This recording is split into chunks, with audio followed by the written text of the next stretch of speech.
السلام علیکم ورحمۃ اللہ وبرکاتہ۔ دارالسلام اسٹوڈیو کی ایک نئی پیشکش، خلفائے راشدین کا تیسرا حصہ، خلیفہ راشد سیدنا عثمان غنی رضی اللہ عنہ پیش خدمت ہے۔ جی ہاں، اسلام کے تیسرے خلیفہ راشد سیدنا عثمان غنی کا دل آویز تذکرہ کہ جن کے علاوہ دنیا میں کوئی ایسا شخص نہیں ہوا جس کے نکاح میں کسی نبی کی 2 بیٹیاں آئی ہوں۔ اعلان نبوت سے پہلے نبی کریم صلی اللہ علیہ وسلم نے اپنی بیٹی رقیہ کو ان کے نکاح میں دیا۔ بدر کے روز وہ فوت ہو گئیں تو اپنی دوسری بیٹی ام کلثوم کو ان کے نکاح میں دے دیا۔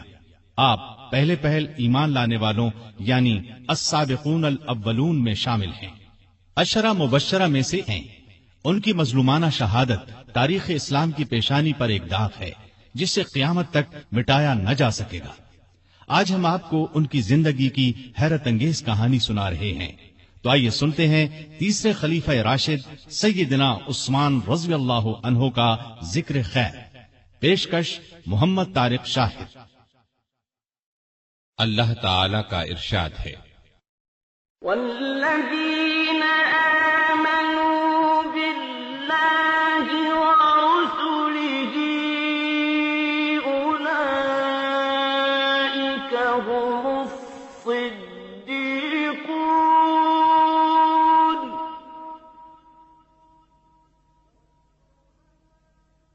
والشہداء عند ربهم لهم أجرهم ونورهم۔ وہ لوگ جو اللہ اور اس کے رسولوں پر ایمان لائے ہیں، یہی تو وہ ہیں جو ان کے پروردگار کے نزدیک صدیق اور شہید ہیں، ان کے لیے اجر اور نور ہے۔ نبی کریم صلی اللہ علیہ وسلم نے ارشاد فرمایا، الہی میں عثمان سے راضی ہوں، تو بھی اس سے راضی ہو جا۔ عثمان کو آج کے بعد کوئی عمل نقصان نہیں دے گا۔ جماعت اصحاب روشن ستارے ہیں، آسمان پر موجود ستاروں کی روشنی کم و بیش ہے۔ یہی مثال صحابہ کرام رضی اللہ عنہم کی ہے، لیکن ہیں سبھی روشن۔ ان میں سب سے نمایاں، سب سے روشن اور سب سے تابناک بہرحال پہلے 4 صحابہ رضی اللہ عنہم ہی ہیں۔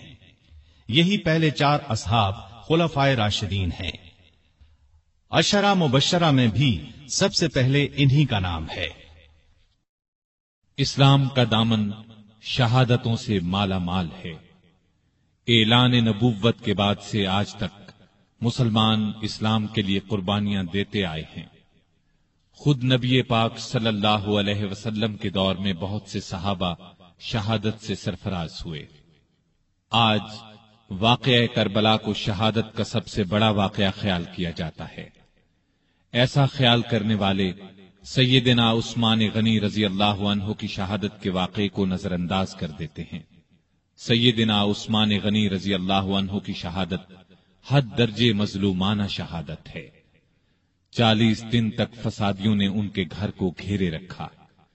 یہ سانحہ اس شخص کے ساتھ پیش آیا جسے نبی صلی اللہ علیہ وسلم نے دنیا میں جنتی ہونے کی بشارت سے نوازا۔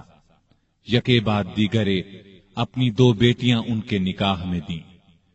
اس کے علاوہ بھی جن کے فضائل بے شمار ہیں، وہ مسلمانوں کے تیسرے خلیفہ راشد تھے۔ اسلام کے لیے ان کی قربانیوں کی ایک طویل فہرست ہے، لیکن افسوس جب ہم تاریخ کے اوراق الٹتے ہیں تو ان کے صفحات پر اس جیسی ہستی کا بھی خون پھیلا نظر آتا ہے۔ سیدنا عثمان غنی رضی اللہ عنہ ہجری سال شروع ہونے سے 47 سال پہلے 576 عیسوی میں شہر مکہ میں پیدا ہوئے۔ ان کی پیدائش سے 6 سال پہلے ہمارے رسول کریم صلی اللہ علیہ وسلم دنیا میں تشریف لا چکے تھے۔ ماں باپ نے نام عثمان رکھا، اسی نام سے مشہور ہوئے۔ ابو عبداللہ اور ابو عمرو کنیتیں تھیں، لیکن کنیتیں مشہور نہیں ہوئیں۔ مشہور لقب ذوالنورین ہے، اس کا مطلب ہے 2 نوروں والا۔ چونکہ نبی کریم صلی اللہ علیہ وسلم کی 2 صاحبزادیوں سے آپ کی شادی ہوئی، لہذا آپ کو یہ لقب ملا۔ دوسرا لقب غنی ہے، بہت مالدار تھے، لیکن اپنا مال دین کی خدمت اور نیکی کے کاموں میں بے تحاشا خرچ کرتے رہتے تھے، اسی لیے غنی مشہور ہوئے۔ 5ویں پشت میں ان کا سلسلہ نسب رسول کریم صلی اللہ علیہ وسلم سے جا ملتا ہے۔ آپ کا تعلق قریش سے تھا اور قریش کے قبائل میں آپ بنو امیہ سے تھے۔ آپ کے پردادا کا نام امیہ تھا۔ نبی کریم صلی اللہ علیہ وسلم کے پردادا کا نام ہاشم تھا۔ امیہ ہاشم کے بھتیجے اور اپنے خاندان کے رئیس تھے، اس لیے یہ خاندان بنو امیہ کے نام سے مشہور ہوا۔ اس خاندان سے تعلق رکھنے والوں کو اموی کہا جاتا ہے۔ قریش کا قومی جھنڈا بنو امیہ کے پاس تھا۔ اسی طرح بنو ہاشم کے ذمے کعبے کی نگرانی کا کام تھا۔ گویا دونوں خاندان مرتبے والے تھے۔ عثمان غنی کے والد عفان نے اسلام کا زمانہ نہیں پایا۔ رسول اکرم صلی اللہ علیہ وسلم نے جس زمانے میں نبوت کا اعلان فرمایا، عفان اس سے پہلے ہی فوت ہو چکے تھے۔ والدہ کا نام اروا تھا۔ بی بی اروا کی والدہ کا نام ام حکیم بیضا تھا۔ یہ رسول کریم صلی اللہ علیہ وسلم کی پھوپھی یعنی آپ کے والد جناب عبداللہ کی سگی بہن تھی۔ اس طرح بی بی اروا آپ کی پھوپھی زاد بہن تھی اور عثمان آپ کے بھانجے تھے۔ آپ کے بچپن کے حالات تاریخ کی کتب میں بہت کم ملتے ہیں۔ اتنا ذکر ضرور ملتا ہے کہ گھر والوں نے عثمان رضی اللہ عنہ کو لکھنا پڑھنا سکھایا، اچھے آدمیوں کی طرح رہنے کی تربیت دی۔ بڑے ہوئے تو غلے کی تجارت شروع کر دی۔ بہت ایماندار تاجر تھے، کاروبار خوب چمکا، بہت دولت مند ہو گئے، لیکن انہوں نے اپنی دولت کو فضول کاموں میں خرچ نہ کیا، نیکی کے کاموں میں خرچ کرنے لگے۔ اس زمانے میں شراب پینے کا رواج تھا، بہت کم لوگ اس بری عادت سے بچے ہوئے تھے، لیکن عثمان نے کبھی شراب کو ہاتھ تک نہ لگایا۔ یہی وجہ تھی کہ قریش کے لوگ ان کی بہت عزت کرتے تھے۔ عثمان غنی رضی اللہ عنہ 34 سال کے تھے کہ رسول پاک صلی اللہ علیہ وسلم نے اپنے نبی ہونے کا اعلان فرمایا۔ ابو بکر رضی اللہ عنہ نے ان کے سامنے بھی اسلام کی خوبیاں بیان کی اور ان کے درمیان دوستی بھی تھی۔ چنانچہ اسلام کی خوبیاں سن کر ان پر فوری اثر ہوا۔ نبی صلی اللہ علیہ وسلم کی خدمت میں حاضر ہونے اور اسلام قبول کرنے پر آمادہ ہو گئے۔ ایسے میں آپ صلی اللہ علیہ وسلم خود وہاں تشریف لے آئے اور آتے ہی فرمایا، اے عثمان، اللہ کی جنت قبول کر، مجھے اللہ نے تیری اور تمام خلقت کی ہدایت کے لیے بھیجا ہے۔ یہ سنتے ہی سیدنا عثمان غنی نے فوراً کلمہ پڑھ لیا، اپنا ہاتھ رسول اللہ صلی اللہ علیہ وسلم کے ہاتھ میں دے دیا۔ یہ نبوت کا پہلا سال تھا۔ اس وقت تک صرف گنتی کے چند نیک لوگوں ہی نے اسلام قبول کیا تھا۔ ان نیک لوگوں میں عثمان غنی رضی اللہ عنہ کی خالہ سعودہ رضی اللہ عنہا بھی تھیں۔ عثمان اسلام لانے سے پہلے ایک دن ان کے ہاں گئے تو انہوں نے کہا، بھانجے، بے شک محمد صلی اللہ علیہ وسلم اللہ کے سچے رسول ہیں، ان پر قرآن نازل ہوا ہے اور وہ اللہ کی طرف بلاتے ہیں، ان کا دین قبول کرنے میں ہی بہتری ہے۔ خالہ کی باتوں کا بھی عثمان پر بہت اثر ہوا۔ اس کے بعد ابو بکر سے ان کی ملاقات ہوئی تو انہوں نے خالہ کی باتوں کا ذکر کیا۔ اس پر سیدنا ابو بکر صدیق رضی اللہ عنہ نے فوراً فرمایا، اللہ کی قسم، جو کچھ تمہاری خالہ نے کہا ہے وہ بالکل سچ ہے۔ پھر انہوں نے خود بھی اسلام کی خوبیوں کا ذکر کیا۔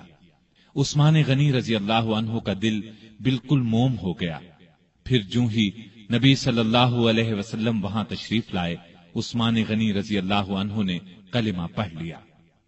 جناب ذوالنورین میں اس قدر خوبیاں تھیں کہ ان کے اسلام قبول کرنے کے کچھ ہی عرصے بعد رسول کریم صلی اللہ علیہ وسلم نے اپنی منجلی بیٹی رقیہ رضی اللہ عنہا کی شادی ان سے کر دی۔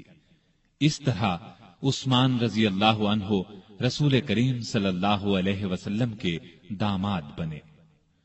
نبوت کے اعلان کو جب 4 سال گزر گئے تو نبی صلی اللہ علیہ وسلم نے لوگوں کو اعلانیہ اسلام کی طرف بلانا شروع کیا۔ اس پر مکے کے مشرک آپ صلی اللہ علیہ وسلم کے اور مسلمانوں کے دشمن ہو گئے، مسلمانوں پر ظلم کے پہاڑ توڑنے لگے۔ عثمان غنی کے کافر چچا حکم بن ابی العاص کو ان کے اسلام لانے کے بارے میں معلوم ہوا تو آگ بگولا ہو گیا۔ عثمان غنی کو رسیوں سے جکڑ کر مارنے پیٹنے لگا اور ان سے کہتا کہ یہ نیا مذہب چھوڑ دو۔ سیدنا عثمان غنی رضی اللہ عنہ یہ مار پیٹ صبر اور حوصلے سے برداشت کرتے رہے، جواب میں یہی فرماتے، جو چاہو کر لو، اسلام کو تو اب نہیں چھوڑوں گا۔ آخر حکم تھک گیا، انہیں ان کے حال پر چھوڑ دیا۔ دوسرے کافر بھی آپ کو ستاتے رہے۔ جب کافروں کا ظلم حد سے بڑھا تو نبوت کے 5ویں سال نبی صلی اللہ علیہ وسلم نے مسلمانوں سے فرمایا، تم لوگ یہاں سے نکل کر حبشہ چلے جاؤ، وہاں کا بادشاہ اچھا آدمی ہے، کسی پر ظلم نہیں ہونے دیتا، جب تک اللہ تعالی تمہاری اس مصیبت کو دور نہیں کر دیتا اس وقت تک تم لوگ وہیں ٹھہرو۔ چنانچہ صحابہ کرام رضوان اللہ تعالی علیہم اجمعین کے پہلے گروہ نے حبشہ کی جانب ہجرت کی۔ اس گروہ میں 12 مرد اور 4 عورتیں تھیں۔ سیدنا عثمان غنی رضی اللہ عنہ ان کے امیر تھے اور ان کے ہمراہ ان کی زوجہ محترمہ رسول اللہ صلی اللہ علیہ وسلم کی صاحبزادی رقیہ رضی اللہ عنہا بھی تھیں۔ حبشہ عرب کے جنوب مغرب کی طرف سمندر پار افریقہ کے بر اعظم میں واقع ہے۔ سمندر کا نام بحیرہ قلزم ہے۔ آج کل یہ ملک ایتھوپیا کہلاتا ہے۔ اس زمانے میں حبشہ کے بادشاہ کو نجاشی کہا جاتا تھا۔ اس وقت جو بادشاہ حبشہ پر حکومت کرتا تھا وہ مذہب کے اعتبار سے عیسائی تھا، لیکن بہت نیک دل تھا اور انصاف پسند تھا۔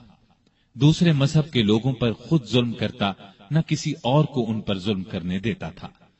سیدنا عثمان غنی رضی اللہ عنہ کی ہجرت کے بارے میں نبی صلی اللہ علیہ وسلم نے یہ الفاظ ارشاد فرمائے، ابراہیم اور لوط علیہم السلام کے بعد عثمان غنی رضی اللہ عنہ پہلے شخص ہیں جنہوں نے اپنے گھر والوں کے ساتھ ہجرت کی۔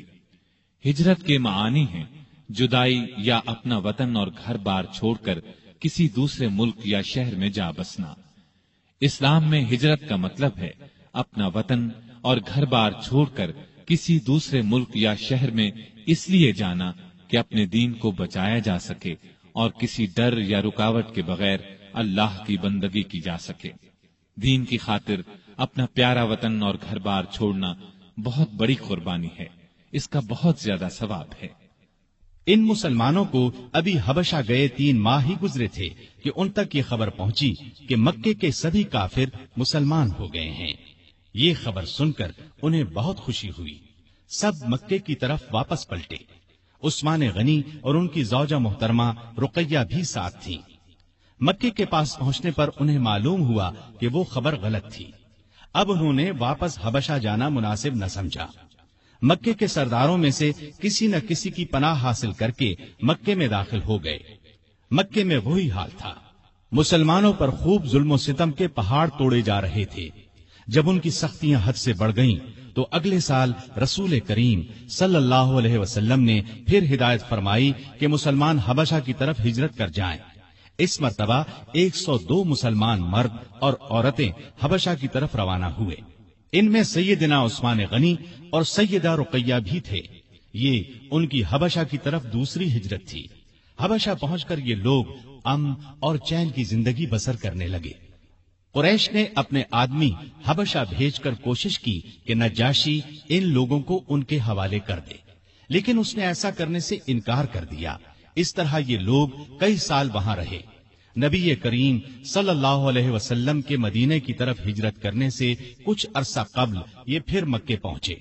نبوت کے 13ویں سال رسول پاک صلی اللہ علیہ وسلم نے مسلمانوں کو ہدایت کی کہ وہ ہجرت کر کے یثرب چلے جائیں۔ یثرب مکے کے شمال میں قریباً 421 کلومیٹر دور ایک بہت پرانا شہر تھا۔ وہاں کے رہنے والے بہت سے لوگ مسلمان ہو چکے تھے۔ انہوں نے نبی کریم صلی اللہ علیہ وسلم کو یثرب آنے کی دعوت دی اور یہ عزم ظاہر کیا کہ وہ مرتے دم تک آپ کی حفاظت اور مدد کریں گے۔ ان نیک لوگوں کو اسی لیے انصار یعنی مددگار کہا جاتا ہے۔ آپ نے ان کی دعوت قبول فرمائی، لیکن خود یثرب کی طرف روانہ ہونے سے پہلے آپ نے اپنے پیارے ساتھیوں کو مدینے کی طرف ہجرت کرنے کی دعوت دی۔ اس طرح آپ کی اجازت سے مسلمانوں نے ہجرت شروع کی اور سوائے چند ایک مسلمانوں کے سب مدینے پہنچ گئے۔ عثمان اور رقیہ نے بھی اس زمانے میں مدینے کی طرف ہجرت کی۔ اس تیسری ہجرت میں ان کے ساتھ ان کے بیٹے عبداللہ بھی تھے۔ یہ حبشہ میں پیدا ہوئے تھے۔ یثرب پہنچ کر اوس بن ثابت انصاری کے مہمان بنے۔ پھر نبی کریم صلی اللہ علیہ وسلم جناب ابو بکر صدیق رضی اللہ عنہ کے ساتھ ہجرت کر کے وہاں پہنچے اور یثرب کو مدینۃ النبی کہا جانے لگا، یعنی نبی کا شہر۔ اس کے بعد صرف مدینہ نام رہ گیا۔ مدینے میں مسلمانوں کو پانی کی سخت تکلیف تھی۔ سارے شہر میں صاف اور میٹھے پانی کا صرف ایک کنواں تھا، اس کا نام بئر روما تھا۔ کنویں کا مالک ایک یہودی تھا۔ وہ پیسے لیے بغیر اس کنویں سے پانی نہیں لینے دیتا تھا۔ عثمان نے یہ کنواں مسلمانوں کے لیے خریدنا چاہا۔ یہودی فروخت کرنے پر آمادہ نہ ہوا۔ بڑی مشکل سے 12,000 درہم میں کنویں کا آدھا حصہ بیچنے پر رضامند ہوا۔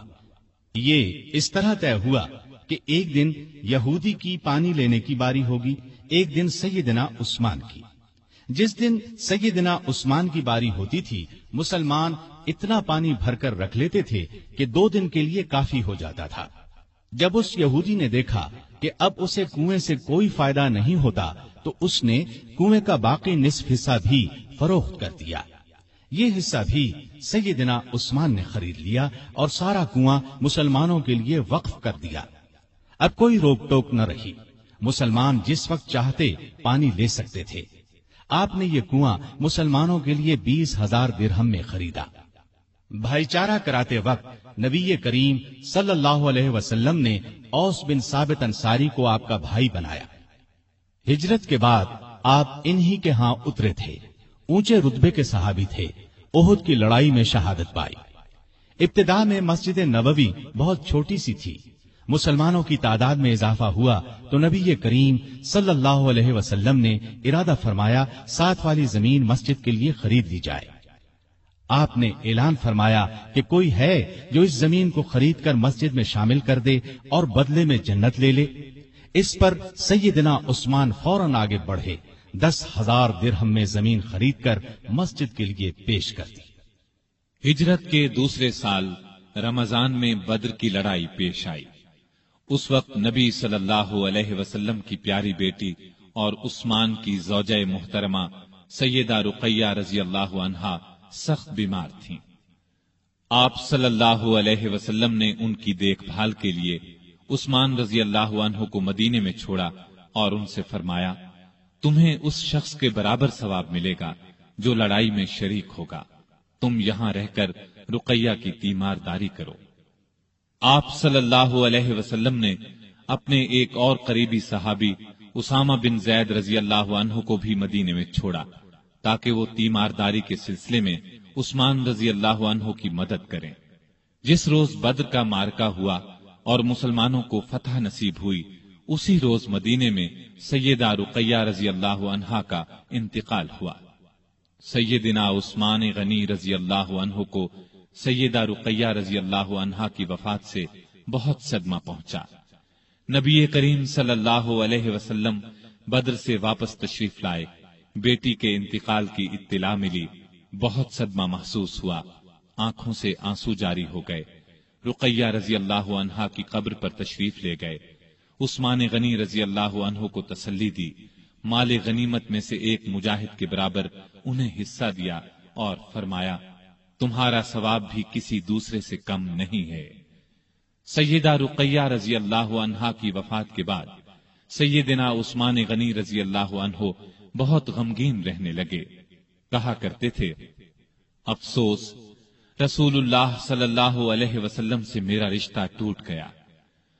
آپ صلی اللہ علیہ وسلم نے ان کی یہ حالت دیکھی تو اپنی دوسری بیٹی سیدہ ام کلثوم رضی اللہ عنہا کا نکاح ان سے کر دیا۔ یہ نکاح ہجرت کے تیسرے سال ربیع الاول کے مہینے میں ہوا۔ اس کے 2 مہینے بعد ام کلثوم رضی اللہ عنہا کی رخصتی ہوئی۔ ہجرت کے تیسرے سال شوال کے مہینے میں غزوہ احد پیش آیا۔ اس لڑائی میں سیدنا عثمان غنی رضی اللہ عنہ نے شرکت کی۔